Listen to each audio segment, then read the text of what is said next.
summer breeze makes me feel fine. I don't know if I can sing the rest because it's copyrighted. You're all welcome. I'm not even sorry. A little embarrassed, but not even sorry. What's up, everybody? Welcome back to Pens and Tea. My name is Carrie, and today we have another fountain pen review brought to you via moi and Emmy from Pen Venture. He sent this pen to me free of cost to review, but I will be sending it back. So I'm not being paid to do it. Therefore, all of my comments, questions, concerns, terrible singing are my own. Yes. What are we talking about today? Well, you can read the title. We are talking about the Visconti Breeze, which I will fully admit I did not know existed. I was just looking at some Visconti Rembrandts and some Visconti Van Gogh fountain pens, which I've used in the past, and I remember not really liking them all that much. Like, they were fine, but I didn't love them. They were just moot. They were just middle ground. But it had been so strikingly long since I've used them that I wanted to try them again. So Emmy was like, I can do that for you.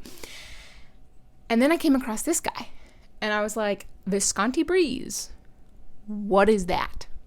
Well, it's along the same lines as a Van Gogh and a Rembrandt, though I will have reviews coming up shortly of both of those pens. And then if you want, let me know in the description or in the comments down below.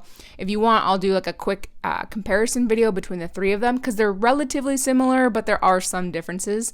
And it's Visconti's, I don't want to say the word cheap, but it's more of an entry level fountain pen into the Visconti brand. And if you watch the video that I posted, 2 Mondays ago, where I talked about my worst nightmare, I didn't use this pen for well over a month. I explain in the video why, and I attempted to write with it, and it did not write.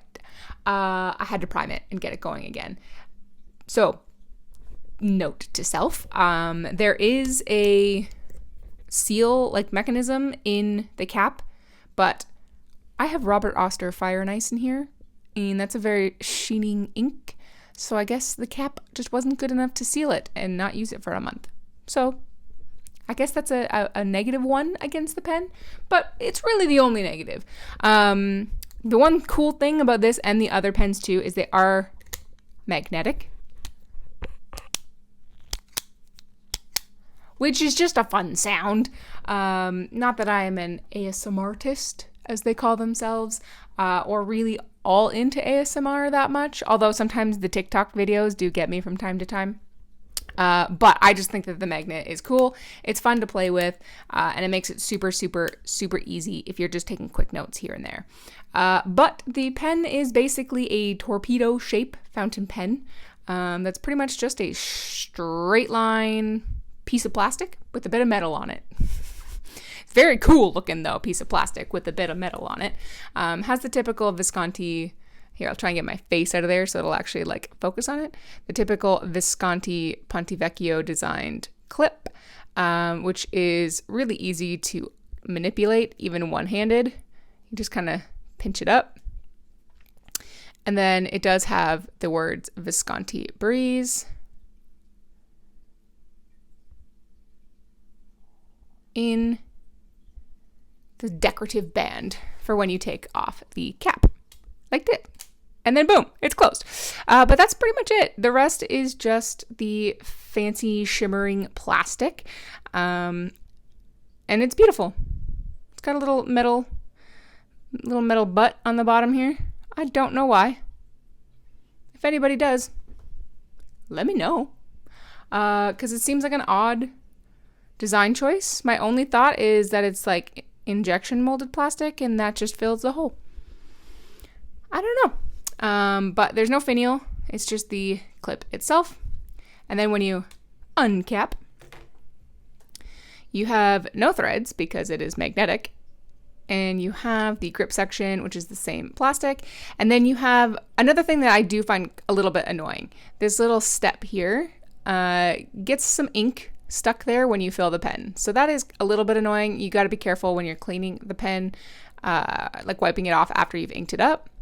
But it's not too bad. And then you have the nib itself, which I don't know if you can even see that, but I'll try and get a better video for you. And a super plastic feed. The nib does seem oddly small for the body of the pen. I would like a larger nib just aesthetically, but the way that it writes is very nice, and you'll see that in a minute.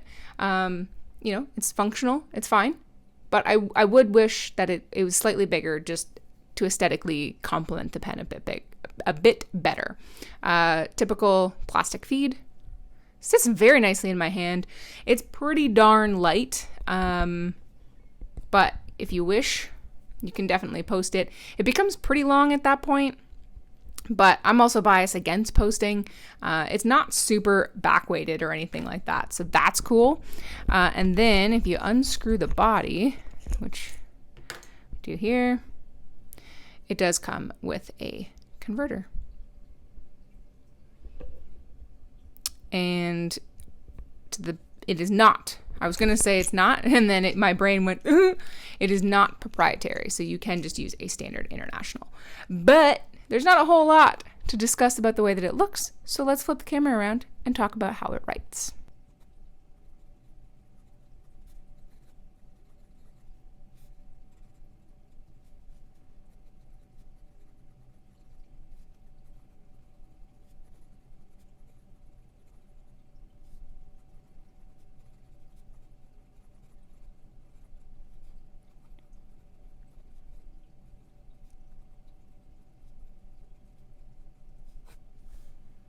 Alrighty then. So, like I mentioned before, when I hadn't used this pen in nearly a month, it did need a little bit of priming in order to start getting the pen to write. But this is a very sheening ink. Other than that, though, like the flow is really nice and it is very, very smooth. It's actually really, really smooth. There's very little feedback. And it's a steel nib, but even being a small steel nib, you can squeak out a little bit of line variation, which is really nice. And reverse writing works really well as well, but you do sort of run out a little bit of ink kind of time to time, plus it is a little scratchy. But the regular writing is dynamite. It is exceptionally smooth, very nice and wet, and I've had no issues while actually, continuing to use the pen. No hard starts, no skips or anything like that, other than when I didn't use the pen in a month. But if you watch the other videos, you'll know that the other pens that are pretty much the same as this, but just like look a little bit different, they had no issues, and I had standard inks into them, rather than inks that are very heavily sheen based. So I think if I had a different ink in here, it would have been fine. So take that as you will, do with that what you want. But I very much like the way that this pen writes. Actually, I really love the way that this pen writes. Aesthetically, it's not my jam, but that is just sheerly personal preference.